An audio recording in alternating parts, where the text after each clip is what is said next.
బులెటిన్లో బ్రేకింగ్ ని చూసిన బాలసు రైలు ప్రమాదంలో అధికారి ప్రవర్తన దర్యాప్తు సంస్థలకు అనుమానం రేకెత్తిస్తుంది. జేఈ అమీర్ ఖాన్ అతని కుటుంబంతో పాటు ప్రమాదం జరిగిన సమయం నుండి ఇప్పటి వరకు కనిపించకపోవడం లేదు. అయితే 292 మంది మృతికి కారణమైన ఒడిశా రైలు ప్రమాద విచారణలో భాగంగా ఆయన ఇంటిని సిబిఐ సీల్ చేసింది. అతను ఎలక్ట్రానిక్ ఇంటర్లాకింగ్ సిస్టమ్ ను ట్యాంపరింగ్ చేసినట్టు అధికారులు అనుమానిస్తున్నారు. దీనిపై మరింత సమాచారం మా ఢిల్లీ ప్రతినిధి రాజు అందిస్తారు. రాజు, చెప్పండి. వరుణ్, ఇప్పటి వరకు సిబిఐ అధికారులు చేసినటువంటి దర్యాప్తులో సంచలన విషయాలు బయటపడుతున్నాయి. మొదటి నుండి కూడా వీరు కొందరి పాత్ర ఉందంటూ ఒక 6గురిని ముఖ్యంగా వారి కదలికలను పూర్తి స్థాయిలో గమనించడం జరిగింది. వారు ఏం చేశారు, వారు ఆ సమయంలో ఎక్కడున్నారు, అలాగే వారి డ్యూటీలో ఏదైనా నిర్లక్ష్యం వహించారా, ఆ నిర్లక్ష్యానికి అంటే వారు తెలిసి చేశారా అనే దానిపై సిబిఐ దృష్టి పెట్టింది. అంతేకాకుండా ఫోరెన్సిక్ ఆధారాలను కూడా ఇప్పటికే సేకరించింది. ఇందులో ఒక ముఖ్యమైన విషయం ఏంటంటే, అమీర్ ఖాన్ అనే ఒక జూనియర్ ఇంజనీర్, అతను సిగ్నలింగ్ కి సంబంధించినటువంటి డిపార్ట్మెంట్ లో పనిచేస్తాడు.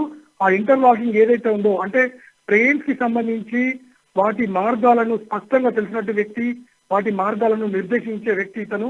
ఇటువంటి వ్యక్తి ఆ ప్రమాదం జరిగినప్పటి నుండి కూడా కుటుంబంతో సహా పరారీలో ఉన్నాడు. దీంతో సిబిఐ అతని వ్యవహార శైలిపై పూర్తి స్థాయిలో అనుమానం వ్యక్తం చేస్తుంది.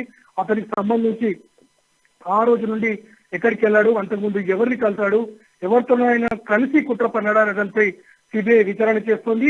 అతడే కేంద్రంగా పూర్తి స్థాయిలో విచారణ జరుగుతోంది. అతని ఇంటిని సీజ్ చేసి అక్కడ ఉన్నటువంటి సాక్ష్యాధారాన్ని కూడా సేకరించడం జరిగింది. చుట్టుపక్కల ఉన్న వారిని కూడా అతని వ్యవహార శైలిపై పూర్తి స్థాయిలో సమాచారం సేకరించినట్టుగా తెలుస్తోంది. ఒకవేళ వీరు అనుమానిస్తున్నట్టుగా, ఒకవేళ దీంట్లో ఏదైనా కుట్ర కోణం ఉన్నట్లయితే ఖచ్చితంగా ఇది పెను సంచలనంగా మారే అవకాశం ఉంది. ఎందుకంటే ఇప్పటి వరకు జరిగిన అతిపెద్ద దుర్ఘటనలో ఇది ఒకటి. దాదాపు 292 మంది చనిపోయారు, 900 మందికి పైగా గాయపడ్డారు.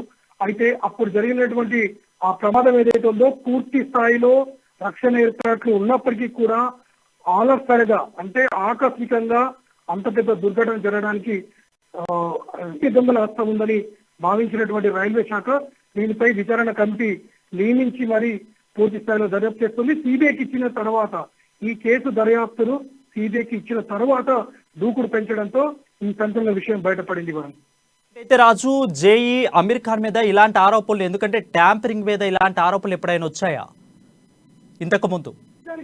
కొన్ని సందర్భాల్లో ఇటువంటి చర్యలు పాల్పడే వాళ్ళు చాలా సైలెంట్ గా ఉంటారు. అంటే వీళ్ళను మనం స్లీపర్ సెల్ అని కూడా అనొచ్చు. ఎందుకంటే ఇటువంటి వాటిల్లో అప్పటి వరకు ఎలాంటి నేర చరిత్ర లేని వారిని ఎంచుకునే అవకాశం ఉంది. అతను రైల్వే శాఖలో ఉద్యోగి కాబట్టి గతంలో అతనిపై ఇప్పటివరకు అయితే ఆ నేర స్వభావానికి సంబంధించి ఎటువంటి ఉండకపోవచ్చు. కానీ ఎవరితోనైనా, అంటే ఏదైనా సంస్థతో కానీ ఎవరైనా ఉగ్రవాదులతో కనుక పరిచయం ఏర్పడి అతని భావజాలంలో మార్పు వచ్చినట్లయితే ఇటువంటి చర్యకు పాల్పడ్డా అనే దానిపై కూడా విచారణ చేస్తున్నారు. మొత్తానికి ఇప్పటి వరకు అయితే అతని గత చరిత్ర, అంటే అతను ఎవరెవరిని కలిశాడు, ఈ ప్రమాద సమయానికి ముందు రోజులుగా అతను ఎవరెవరిని కలిశాడు, అతని ప్రవర్తన ఎలా ఉండేదానిపై విచారణ చేస్తున్నారు.